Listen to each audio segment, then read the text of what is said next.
Just don't spit in it, and I don't care. I'd like to welcome everyone to the first official meeting of the former students of Paul Martinez Poetry Society.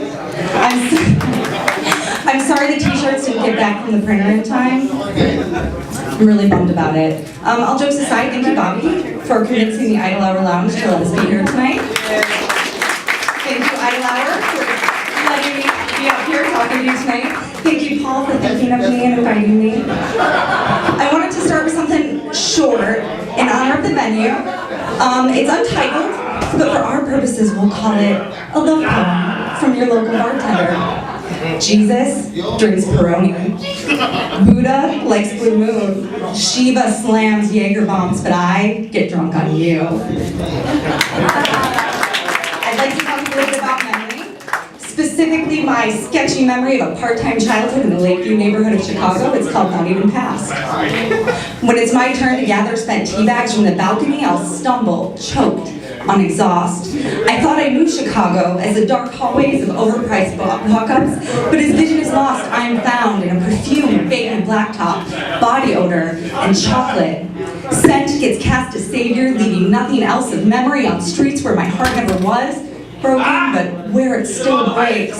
It's enough to make me want to live like a stranger in alleys and dumpsters, trying to find this place I lost somewhere in the background. I'll push away and press my face to sidewalks, trying to feel the beat of a familiar song that sings through rumpled traffic and screeching rails. Even as blisters begin to bubble, I keep my cheek against hot pavement, but find no vibration to teach me time isn't slowed by silence. I can't lie, I've written a lot of suicide poetry. I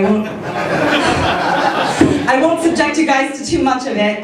The first one's called Windmills, Not Giants, and yes, that is a Don Quixote reference. Last night, razor blades unwrapped themselves from crisp paper to reveal beautiful rainbow colors that shimmered in the greasy way of gasoline puddled. On metal stilettos, they tiptoed to open old scars that kept me safe from paralysis with kisses as cuts and fine edges that left me mostly intact. My arms still ache upon waking, but my sheets are clean of blood. Condom wrappers and paper bags get pushed aside until I find that thin paper waiting to burst and release those gray steeled rainbows that can free me from this itch on unbroken skin.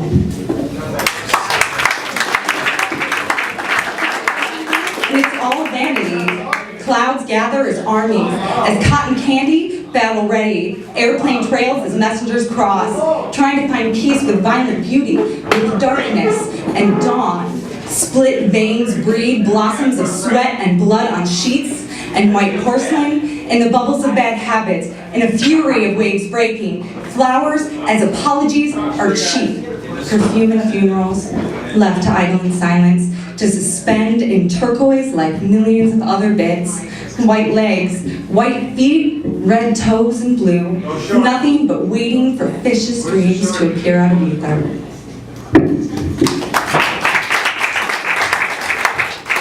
So I hadn't agreed to do one of these in a while. And I was going through all my work, and it all kind of breaks down into two categories, and maybe so does life. Violence and death, and sex and relationships. I think I'm done with violence and death for now. I think we can put that aside. So we'll move on to sex and relationships. This next one isn't so much about sex as it is an act of poetic masturbation, so indulge me. It's called The Empty Word. I have no words for thought. I'm lost. I appear to disappear, and so does time, place, and personal space. Half sober staring, for half centuries waiting for inspiration to flow and fill the empty word document.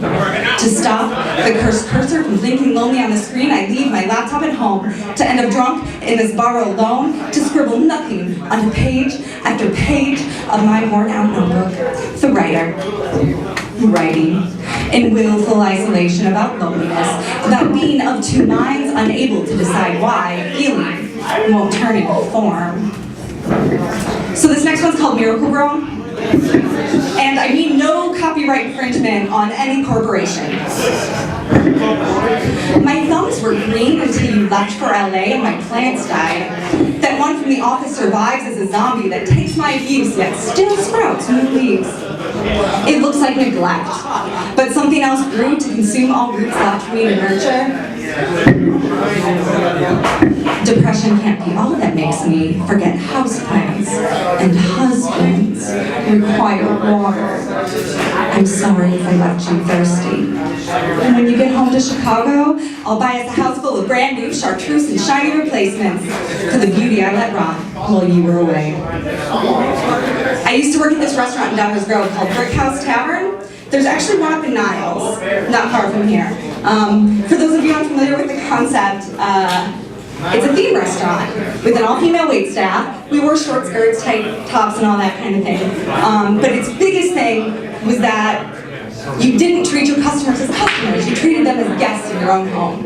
So I wouldn't dare walk up to a table and be like, hello, my name is Rachel. I'll be taking care of you this evening. What can I get you to drink? I would be in trouble with my manager for that. Instead, I would flop down into the booth next to him and be like, hey guys, what's up? What's going on tonight? It's your birthday? Happy birthday, man.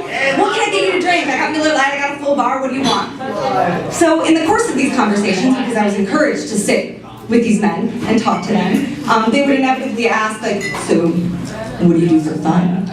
And I would say, I'm a poet, actually. Which they would reply, well, recite us a poem. It got to the point where I only agreed to recite a poem if they wrote one for me first. So it was a special treat for you guys tonight. I'm going to recite for you my favorite Brick House poem, as well as one written by one of my customers. So first off, we're all going to pretend we're in Brick House right now and that you're my customers, and I'll introduce this poem as I go to them. The title of this poem is the mathematical formula for converting Celsius into Fahrenheit. Celsius equals Fahrenheit minus 32 times 5/9. When offered a drink from my cup, you hesitate. What makes you reconsider? I can't tell if it's the cheap wine I supply or the long dark hair that snakes unharmed across my bathroom sink. Maybe you've learned to fear honesty disguised as poetry and won't find peace in proving moral doubt always comes second to lust. I am naive and aim to intimidate, or so you say you think. When pressed pelvis to pelvis and my big mouth allows clumsy questions to expand the liquid inch that had fit so neatly between us. I won't insist, but instead will rest my nose on your shoulder and wait for you to tell me again how naive I am. So a little bit, I love to recite that one to these guys because they had no idea. You know, like, I don't know what they expected, but it wasn't that. And at the end of the second stanza, when I say, moral doubt always comes second to lust, their eyes would get big. And then when I said, pressed pelvis to pelvis, like, they pop out of their heads. That was always amusing to me. So I brought this with me. I'm not one for carrying paper all over my memories. But as you can see, it's the official Brick House email sign-up sheet. He put his full name, email address, phone number. You should call me sometime. We'll read poetry together.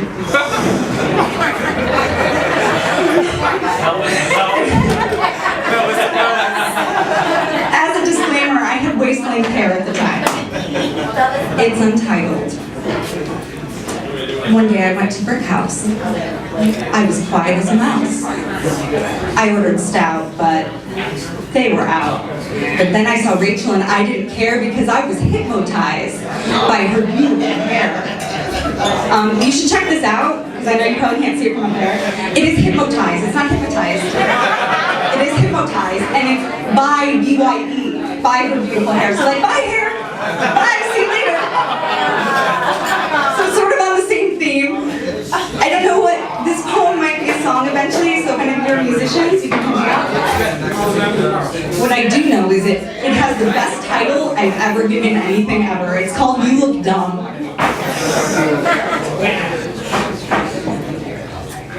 You look dumb when you ask what happens if you get too attached and deserve to be told about all those fallen soldiers I hold in reserve, because I won't drive back to Brookfield and I ain't got room for you here. So you'll have to wait till I'm desperate for me to ever draw near. It turns out you're just about average. And while that might be good for some, it leads me back to the roadside with my suitcase and stuck out thumb. Seems you don't really know me. And though I see you all too well, I'll stay here, take my chances, and you can go straight to hell. So I wasn't sure about this next one. It's a work in progress. It doesn't have a title, but my poetic masturbation joke went over so well, I'm gonna say, fuck it, I'm doing the dirty one. I imagine the line of hair that runs from the top of your jeans to your navel smells like soap and sweat. I would bet that star-shaped button in tan skin is barely large enough for the tip of my left thumb, and when tested, with my tongue will taste warm like sunshine. I could see you as the kind of man who finds the dips and bounds of my body obscene and delightful. That